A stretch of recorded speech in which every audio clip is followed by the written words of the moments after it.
कृषी मंत्री तथा नंदुरबार जिल्ह्याचे पालकमंत्री माणिकराव कोकाटे यांनी केली नुकसानग्रस्त भागाची पाहणी। नुकसानग्रस्त भागाची पाहणी करत तातडीने पंचनामे करण्याचे दिले निर्देश। महाराष्ट्रात तसेच नंदुरबार जिल्ह्यात अवकाळी पावसाचा मोठा फटका बसला असून अवकाळी पावसाचा कालावधी अधिक लांबल्याने याचा सर्वात मोठा फटका नंदुरबार जिल्ह्यातील शेती व फळबागांना बसला आहे। या पार्श्वभूमीवर राज्याचे कृषी मंत्री व नंदुरबारचे पालकमंत्री ॲडव्होकेट माणिकराव कोकाटे यांनी आज नुकसानग्रस्त भागाची पाहणी करून तात्काळ पंचनामे करण्याचे निर्देश दिले आहेत। पुणे रोडला आम्ही सांगत होतो की सगळ्या हिंदूंना तिथं टाका आणि सिव्हिल हॉस्पिटलच्या समोर मुस्लिम समाजाला टाका, नंतर मग नाही चिठ्ठ्याच टाका, मग चिठ्ठ्या टाकल्या त्याच्यातून निघाल्या। आता तिथं 500 कुटुंब राहतात, एकदम चांगली घरं आहेत, 500 कुटुंब राहतात आहे तिथे जागा व्याख्या असेल ना 150 घरं आहेत हो या 262 शिल्लक उधर जाएंगे क्या सिविल हॉस्पिटल के सामने के घरों में मैं इथे बनवूंगे कारण हे जागा सोडून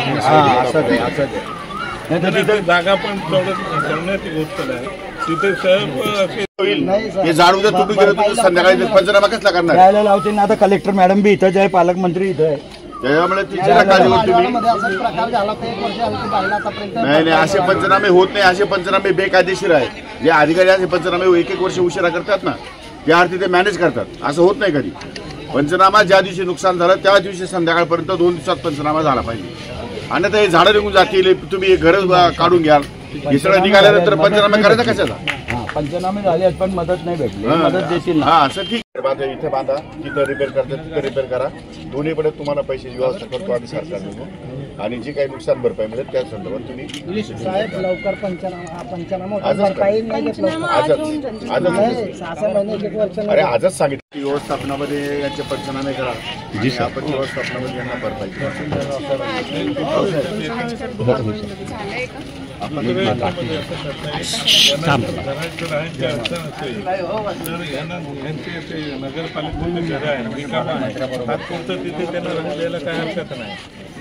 ना तुम्ही ज्या लोकांची खूप मोठ्या प्रमाणात नुकसान आहे, खास करून उत्तर महाराष्ट्रात सध्या 9-10 दिवस झाले। काय परिस्थिती राज्याची आणि काय तातडीने कारवाई होणार? ही सगळी गोष्ट खरी आहे की अतिवृष्टीमुळे अवकाळी पावसामुळे महाराष्ट्रामध्ये बऱ्याच शेतकऱ्यांचं खूप मोठ्या प्रमाणात नुकसान झालेलं आहे।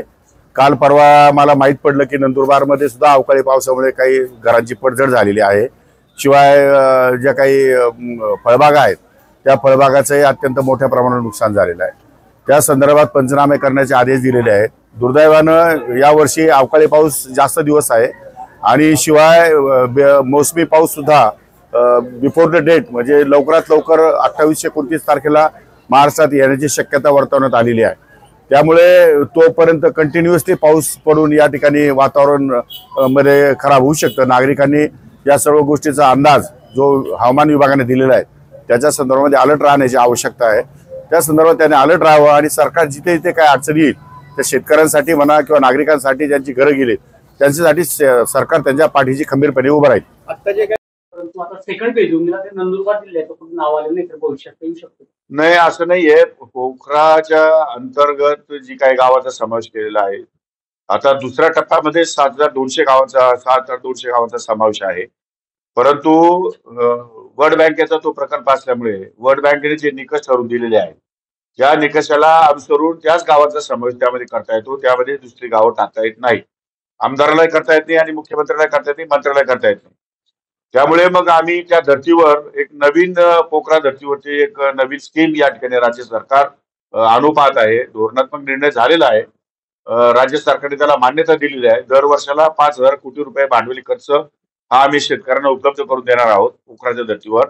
आणि शेतकऱ्यांना वैयक्तिक सोयी सुविधा त्यामध्ये ज्या ज्या शक्य आहे त्या सर्व सोयी सुविधा देण्याचा निर्णय झालेला आहे। भरपाई ही नैसर्गिक आपत्ती केंद्राच्या नुसार आपत्ती विभागामार्फत दिली जाते आणि अवकाळी पावसामुळे जे नुकसान झालंय ती नैसर्गिक आपत्ती आहे, त्यामध्ये त्याला विम्याचा काही प्रश्न येत नाही। कारण नैसर्गिक आपत्ती विभागामधून त्यांना या ठिकाणी मदत केली जाईल। त्या संदर्भात शेतकरी अधिकाऱ्यांना पंचनामे करण्याचे आदेश देण्यात आलेले आहेत, जिल्हाधिकाऱ्यांना पण पंचनामे करायला सांगितले आहेत। त्यामुळे पंचनामे झाले की पंचनाम्याच्या पद्धतीने त्यांना पैसे त्यांचे जे काही नियमानुसार असतील ते त्यांच्या लवकरात लवकर अदा करण्यासाठी आम्ही सांगू। 99% खर्च झाल्याचं बोललं जातंय, पण पुनर्विनियोजन झालेले अनेक विभाग त्यांना निर्धारित केलेला निधी सुद्धा खर्च करत नाहीये. काय कारवाई होईल याच्याविरुद्ध? नाही, अद्यापर्यंत माझ्या निदर्शनास असं आलं नाही. आता काही सोलरच्या बाबतीमध्ये आलाय त्याची चौकशी करायला सांगितली मी, की आमचा तर फक्त आरटीओ विभागाने पैसे खर्च केले, जे सरेंडर केले ताबडतोब त्याच वेळेस 11:15 वाजता. त्यामुळे आम्हाला ते दुसरीकडे डायव्हर्ट नाही करता आले. ते किरकोळ एक 5-50 लाखाची काहीतरी कॉस्ट असू शकेल, परंतु शक्यतो 99% सर्व डिपार्टमेंटने त्याचे पैसे खर्च केले. पण हे जे सोलरचा उपद्रव झालेला त्या संदर्भातली माहिती घ्यायला सांगितली मी, की काय खरं आहे काय खोटं आहे ते तपासून आणि अहवाल सादर करा. आणि गौप्यस्फोट जे आहे त्यांनी केलेलं आहे जसं तत्कालीन हे सगळे प्रश्न संजय राऊताला विचारित फार बरं होतील. आम्हाला काय विचारलं? आमचं काम नाही, आमचं कामच नाहीये ते. आमचं काम चाललंय, आमच्या कृषी खात्याचा काही प्रश्न आहे का? धन्यवाद. केला आहे की अमित शहा दिल्लीत गेल्यामुळे राष्ट्रवादी असेल किंवा शिवसेना असेल या फुटण्यास कारणीभूत जे आहे ते सर्व अमित शहा आहे. नाही, तो त्यांचं मत असेल, ते माझं तसं मत नाही. माझं तसं मत नाही. आमचे प्रत्येकाचे पक्ष वेगळे आहेत. आमच्या पक्षाने जबाबदारीने निर्णय घेऊन पाठिंबा दिलेला आहे. त्यामुळे असं काही कोणामुळे व्यक्तिगत काही झालंय असं म्हणणं चुकीचं आहे. खताचं नियोजन झालेलंच आहे. त्याची 21 तारखेला माननीय मुख्यमंत्र्यांच्या समवेत या ठिकाणी खरीपाची बैठक आहे आणि राज्यभर खताचं नियोजन आपण केलेलं आहे, औषधाचं केलेलं आहे, बियाणाचं पण नियोजन केलेलं आहे आणि बऱ्यापैकी तयारी या ठिकाणी झालेली आहे. आता अजून वेळ आहे आमच्याकडं, पण तरी सुद्धा आमच्या सर्व अधिकाऱ्यांनी एकत्रित बसून आणि शेतकऱ्यांकडनं वेगवेगळ्या डिमांड घेऊन त्या ठिकाणी तयारी व्यवस्थितपणे केलेली. बोगस बियाणं पायलट प्रोजेक्ट प्रत्येक जिल्ह्यात राबवलेला आहे.